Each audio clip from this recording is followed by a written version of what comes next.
প্রিয় শিক্ষার্থী, আমরা গত কয়েকটা ক্লাসে বেসিক কনসেপ্ট শিখলাম, ফর্মুলা অ্যানালাইসিস শিখলাম। এখন তারই প্রেক্ষিতে একটা অঙ্ক সমাধান করতে যাচ্ছি।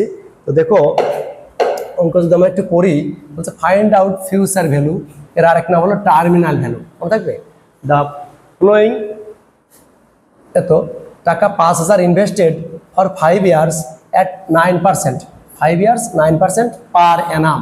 তার মানে ইন্টারেস্ট বছরে একবার, অর্থাৎ 5,000 টাকা বিনিয়োগ করে 5 বছর পরে কত পাওয়া যাবে।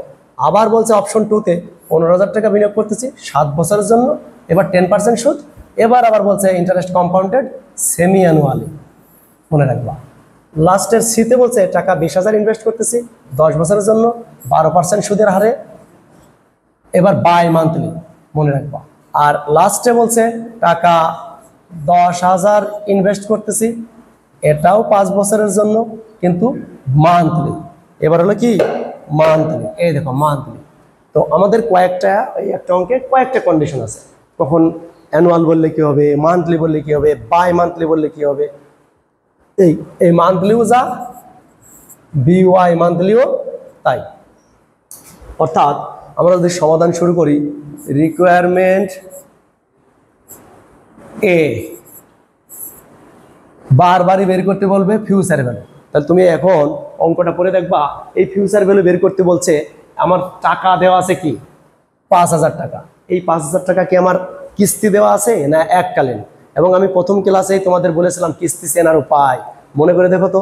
আমার ওই শিটে লেখা ছিল বা ক্লাসে ছিল, কোনো অঙ্কে ইস পার এভরি, ইস ইয়ার, পার ইয়ার, এভরি ইয়ার, মান্থলি, এই সকল কোনো কথা লেখা আছে কিনা।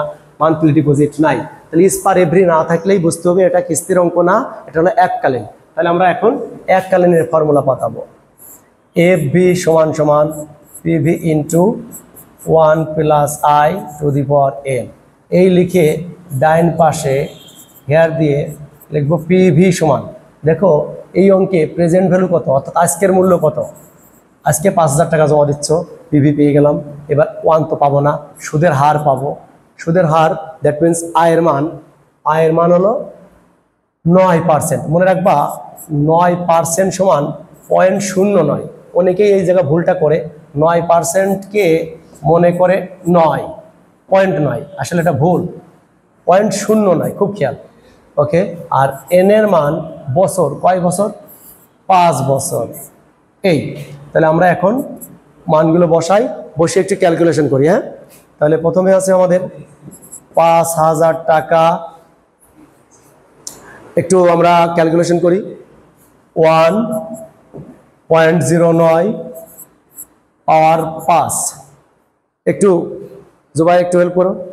তাহলে আমরা 5,000 লিখলাম গুণ এই যে 1.09 এর পাওয়ার 5 করে এখানে বসাও। 1.09 পাওয়ার 5 করলে আমার এখানে বসাইলেই আমরা একটা অঙ্ক পেয়ে যাব। প্রথমে 1.09 যোগ করলাম পাওয়ার 5, ক্যালকুলেটর আমরা দেখবা শিফট শিফের একটা অ্যারো আকার আছে, ওটাই হলো পাওয়ার, পাওয়ার 5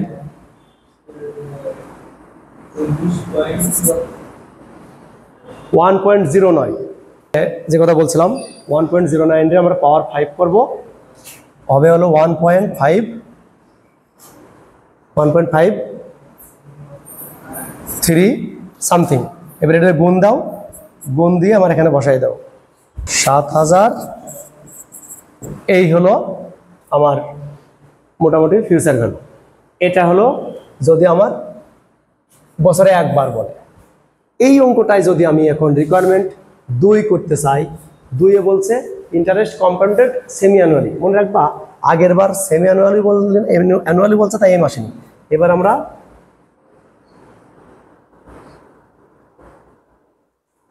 এবার আমরা রিকোয়ারমেন্ট বি করব।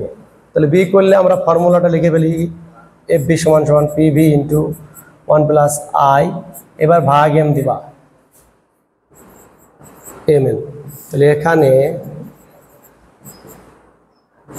পিভি সমান, এবার হলো 15,000, পিভি কত 15,000, এরপরে আয়ের মান, আগের বার আয়ের মান 9 ছিল, এবার আয়ের মান 10%, মানে 0.10। এবার এম আসবে। এম মনে রাখবো, আমি আমার আগের ক্লাসেই বলেছি সেমি অ্যানুয়াল বললে এম এর মান হলো 2 বার, বছরে 2 বার। আর যদি বলে এন, এই অঙ্কে এন এর মান হলো 7। তাহলে তোমরা এইভাবে আমরা এখন পরেরগুলো করব। 15,000 1 প্লাস এম এর মান 2, 2 গুণ এন এর মান 7। এবার একটু আমাকে হেল্প করো। 15,000 গুণ এই জায়গা হলো 1 প্লাস 0.10 রে 2 দিয়ে ভাগ করলে 0.05 পাওয়ার 14। তাহলে 15,000 গুণ 1.05 যোগ করলে 1.05 হবে, পাওয়ার 14। 1.05 পাওয়ার 14 2.51। তাহলে এইটারে আমরা যোগ করি, একবার গুণ করে দিই, এটা গুণ করে দিলে 37,600 সামথিং, 665। তো দেখো এই যে এ আর বি যে পারে, সি ডি সে পারবে, শুধু পার্থক্য হবে কোথায় বাবা? এম। এম এখানে আসছে এম এর মান 2, এবার এম এর মান হবে যেহেতু বাই মান্থলি, আমরা জানি কি বি আই যদি বলে তাহলে এম এর মান হবে 6, আর বি ওয়াই যদি বলে তখন এম এর মান হবে 12। তাহলে এই পার্থক্যগুলো এখানে বসিয়ে তোমরা প্র্যাকটিস করবা। আজকে এই পর্যন্তই, ধন্যবাদ সবাইকে।